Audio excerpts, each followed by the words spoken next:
बंधु माने जदि आपणकर कर्कट राशि होइथाय तो आजिर एही भिडियोटी को स्किप न करी थरे मात्र शेष पर्यंत निश्चय देखंतु कारण आजिर एही भिडियोटी कर्कट राशिर व्यक्ति विशेष मानक पई बहुत गुरुत्वपूर्ण अटे। कारण एही पवित्र श्री पंचमी अर्थात सरस्वती पूजा ठारू आपणकर जीवन रे एक बहुत बड़ परिवर्तन हेबा पई जाउछि। कारण ग्रह नक्षत्र मानकर गोचर रे एक बड़ परिवर्तन हेबा पई जाउछि, जहार प्रभाव रे आपणक जीवन रे मध्य किछि विशेष घटना घटिबाकू जाउछि। किछि क्षेत्र रे आपणको शुभ फल मिलिबाकू जाउथिबा बेले किछि क्षेत्र रे आपणको सतर्कतार आवश्यकता रहिछि, प्रतिकारर आवश्यकता रहिछि। तो बंधु माने केउ सब क्षेत्र रे आपणको सफलता मिलिबाकू जाउछि एवं केउ सब क्षेत्र रे आपणको सतर्कतार आवश्यकता रहिछि, प्रतिकारर आवश्यकता रहिछि, से विषय जानिबा पई आपण माने भिडियोटी को स्किप न करी शेष पर्यंत निश्चय देखंतु एवं भिडियोटी को लाइक करी चैनलटी को सब्सक्राइब करी दियंतु। कमेंट बॉक्स रे भक्ति एवं श्रद्धार सहित जय मां सरस्वती निश्चय लिखंतु। तो बंधु माने आसंतु आरंभ करिबा आजिर एही कार्यक्रम को, जहां आपणकर जन्म राशि तथा चंद्र राशि उपरे आधारित अटे। तेबे राशि चक्रर 12 गोटी राशि मध्यरु चतुर्थ राशि हेउची कर्कट राशि एवं कर्कट राशिर राष्ट्राधिपति हेउछंती चंद्रमा, जे कि प्रति 2 दिन रे निजर राशि परिवर्तन करिथांती। तेबे बंधु माने एही सरस्वती पूजार ठीक किछि दिन पूर्वरु सूर्य एवं मंगल निजर राशि परिवर्तन करिवे, जहां आपणकर जीवन रे एक नुआ मोड़ आनिबा पई जाउछि। कारण बुध एवं शुक्र मध्य निजर राशि परिवर्तन करि सारिछंती।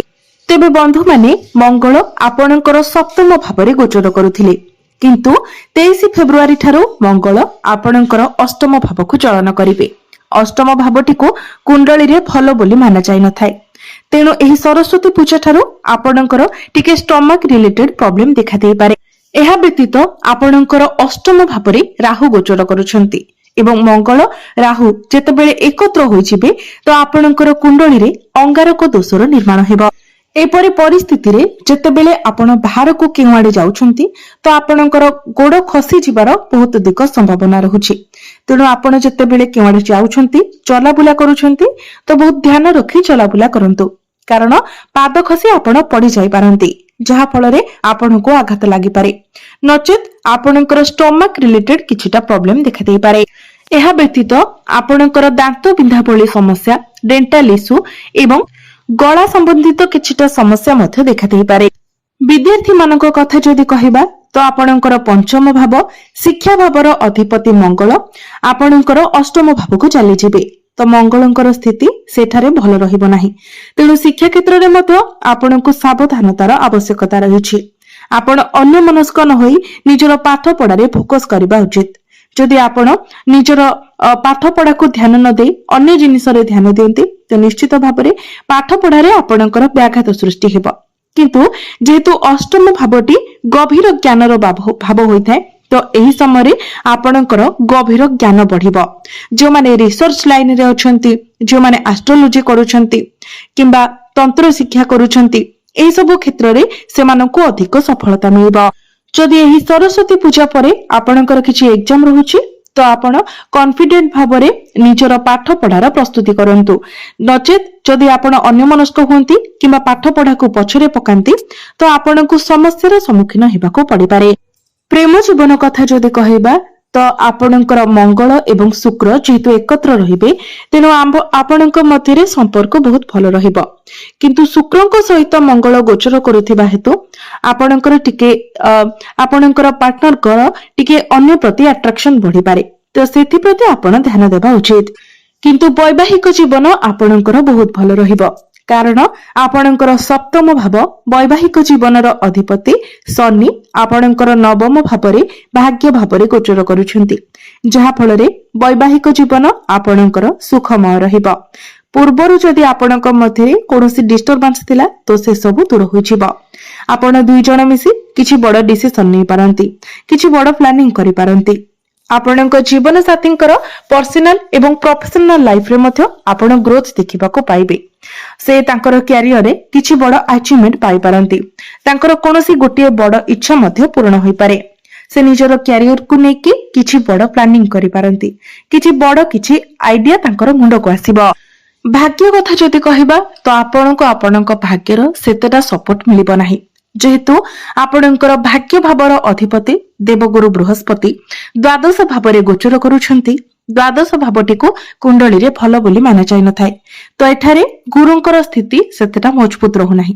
ଏହା ବ୍ୟତୀତ ଆପଣଙ୍କର ନବମ ଭାବରେ ଭାଗ୍ୟ ସ୍ଥାନରେ ଶନି ଗୋଚର କରୁଛନ୍ତି, ଯେ କି ଆପଣଙ୍କର ଅଷ୍ଟମ ଭାବର ଅଧିପତି ଅଟନ୍ତି। ମୁଁ ପୂର୍ବରୁ ହିଁ ଆପଣଙ୍କୁ କହିସାରିଛି ଯେ ଅଷ୍ଟମ ଭାବଟିକୁ ମଧ୍ୟ କୁଣ୍ଡଳୀରେ ଭଲ ବୋଲି ମାନା ଯାଇ ନଥାଏ। ତ ଶନି ହେଉଛନ୍ତି ଏକ ପାପୀ ଗ୍ରହ, ତେଣୁ ଶନି ଯେହେତୁ ଆପଣଙ୍କର ଭାଗ୍ୟ ସ୍ଥାନରେ ଗୋଚର କରୁଛନ୍ତି ଏବଂ ଗୁରୁ ଦ୍ୱାଦଶ ଭାବରେ ଗୋଚର କରୁଛନ୍ତି, ତ ଉଭୟ ଦିଗରୁ ଦେଖିଲେ ଭାଗ୍ୟ ଆପଣଙ୍କର କମଜୋର ରହୁଛି।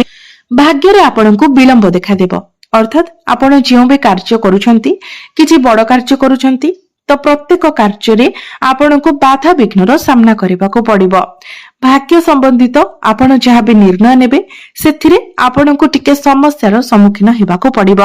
କିନ୍ତୁ ଯେମିତି ହିଁ ଗୁରୁ ଆପଣଙ୍କର ପ୍ରଥମ ଭାବକୁ ଚାଲି ଆସିବେ, ସେତେବେଳେ ଆପଣ ଆପଣଙ୍କର ଭାଗ୍ୟରେ ଉନ୍ନତି ଦେଖିବାକୁ ପାଇବେ। ମଇ 2026 କୁ ଗୁରୁ ଆପଣଙ୍କର ପ୍ରଥମ ଭାବକୁ ଚଳନ କରିବେ ଏବଂ ଆପଣଙ୍କର ପ୍ରଥମ ଭାବରେ ଗୁରୁ ଉଚ୍ଚସ୍ଥ ହୋଇଯିବେ, ତ ସେତେବେଳେ ଆପଣଙ୍କର ଭାଗ୍ୟରେ ଏକ ବହୁତ ଭଲ ପରିବର୍ତ୍ତନ ଆସିବ। ତେଣୁ ଆପଣ ଯେଉଁ ବି କାର୍ଯ୍ୟ କରୁଛନ୍ତି ସେଥିରେ ଟିକେ ଧୈର୍ଯ୍ୟ ରଖନ୍ତୁ ଏବଂ ଧୈର୍ଯ୍ୟର ସହିତ କାମ କରନ୍ତୁ। ତରବରିଆ ଭାବରେ କୌଣସି ଡିସିସନ ନିଅନ୍ତୁ ନାହିଁ କିମ୍ବା କୌଣସି ଷ୍ଟେପ ମଧ୍ୟ ନିଅନ୍ତୁ ନାହିଁ। କ୍ୟାରିୟର କଥା ଯଦି କହିବା ତ କ୍ୟାରିୟରରେ ମଧ୍ୟ ଆପଣଙ୍କୁ ଟିକେ ଷ୍ଟ୍ରଗଲ କରିବାକୁ ପଡିବ, କାରଣ ଆପଣଙ୍କର ଦଶମ ଭାବ ଆପଣଙ୍କର କ୍ୟାରିୟର ଭାବର ଅଧିପତି ହେଉଛନ୍ତି ମଙ୍ଗଳ। ମଙ୍ଗଳ ପୂର୍ବରୁ ଆପଣଙ୍କର ସପ୍ତମ ଭାବରେ ଗୋଚର କରୁଥିଲେ, ବହୁତ ଭଲ ସ୍ଥିତିରେ ଥିଲେ, କିନ୍ତୁ ଏହି ସରସ୍ୱତୀ ପୂଜା ଠାରୁ ମଙ୍ଗଳ ଆପଣଙ୍କର ଅଷ୍ଟମ ଭାବକୁ ଆସିଯିବେ ଏବଂ ଅଷ୍ଟମ ଭାବରେ ମଙ୍ଗଳ ଆପଣଙ୍କୁ ସେତେଟା ଶୁଭ ଫଳ ପ୍ରଦାନ କରିପାରିବେ ନାହିଁ। ତ ଏହି ସରସ୍ୱତୀ ପୂଜା ପରେ ଆପଣଙ୍କୁ ଆପଣଙ୍କର କ୍ୟାରିୟରରେ ମଧ୍ୟ ଟିକେ ଷ୍ଟ୍ରଗଲ କରିବାକୁ ପଡିବ। ଆପଣଙ୍କର ବିରୋଧରେ କିଛି ପଲିଟିକ୍ସ ମଧ୍ୟ ହୋଇପାରେ, ତ ଆପଣ ମନେ ରଖନ୍ତୁ ଆପଣ ସମସ୍ତ ପ୍ରକାରର ପଲିଟିକ୍ସ, ସମସ୍ତ ପ୍ରକାରର ଆର୍ଗୁମେଣ୍ଟ ଠାରୁ ଦୂରେଇ ରୁହନ୍ତୁ ଏବଂ କେବଳ ନିଜ କାମରେ ହିଁ ଫୋକସ କରନ୍ତୁ। ବିଜନେସ କିନ୍ତୁ ଏହି ସରସ୍ୱତୀ ପୂଜା ଠାରୁ ଆପଣଙ୍କର ବହୁତ ଭଲ ରହିବ। ଯଦି ଆପଣ କମ୍ୟୁନିକେସନ ରିଲେଟେଡ କିଛି କାମ କରୁଛନ୍ତି, ମେଡିକାଲ ଲାଇନରେ କିଛି କାମ କରୁଛନ୍ତି, କନଷ୍ଟ୍ରକ୍ସନର କାମ କରୁଛନ୍ତି, ଯଦି ଆପଣ ଡକ୍ଟର ଅଛନ୍ତି, କନସଲ୍ଟିଂ ର କାମ କରୁଛନ୍ତି, କିମ୍ବା ଯଦି ଆପଣ ଅନଲାଇନରେ କିଛି ବି କାମ କରୁଛନ୍ତି, ତ ଏହି ସବୁ କ୍ଷେତ୍ରରେ ଆପଣଙ୍କୁ ବହୁତ ଅଧିକ ସଫଳତା ମିଳିବାକୁ ଯାଉଛି। ଏହି ସବୁଥିରେ ଆପଣ ବହୁତ ଅଧିକ ଉନ୍ନତି କରିବାକୁ ଯାଉଛନ୍ତି। ଯଦି ଆପଣ ଡେଲି ଇନକମ ର କାମ କରୁଛନ୍ତି, ତ ଡେଲି ଇନକମ ରେ ମଧ୍ୟ ଆପଣ ଗ୍ରୋଥ ଦେଖିବାକୁ ପାଇବେ। ତ ବନ୍ଧୁମାନେ, ଏବେ ଆସନ୍ତୁ ଜାଣିବା କିଛି ପ୍ରତିକାର ବିଷୟରେ, କିଛି ଉପାୟ ବିଷୟରେ ଯେଉଁଗୁଡିକ କରିବା ଦ୍ୱାରା ଆପଣଙ୍କୁ ଅଧିକ ମାତ୍ରାରେ ଶୁଭ ଫଳ ପ୍ରାପ୍ତି ହେବ ଏବଂ ଯାହା ସବୁ ଅଶୁଭତ୍ୱ ରହୁଛି ସେଗୁଡିକ ମଧ୍ୟ ଖଣ୍ଡନ ହୋଇଯିବ। ତ ସେଥିପାଇଁ ଆପଣ ପ୍ରତ୍ୟେକ ଦିନ ଆପଣଙ୍କର ରାଶ୍ୟାଧିପତି ଚନ୍ଦ୍ରମାଙ୍କର ବୀଜ ମନ୍ତ୍ର ସୂର୍ଯ୍ୟାସ୍ତ ପରେ 108 ଥର ଜପ କରନ୍ତୁ। ଓମ୍ ଶ୍ରାମ ଶ୍ରୀମ ଶ୍ରୋମ ସହ ଚନ୍ଦ୍ରମସ୍ୟ ନମଃ। ଏହି ମନ୍ତ୍ରକୁ ଆପଣ ପ୍ରତ୍ୟେକ ଦିନ ସୂର୍ଯ୍ୟାସ୍ତ ପରେ 108 ଥର ଜପ କରନ୍ତୁ। ପ୍ରତ୍ୟେକ ଦିନ ଆପଣ ହନୁମାନ ଚାଳିଶାର ପାଠ କରନ୍ତୁ ଏବଂ ପ୍ରତ୍ୟେକ ଦିନ ଉଦିତ ସୂର୍ଯ୍ୟଙ୍କୁ ଆପଣ ତମ୍ବା ପାତ୍ରରେ ଜଳାର୍ଘ୍ୟ ଅର୍ପଣ କରନ୍ତୁ।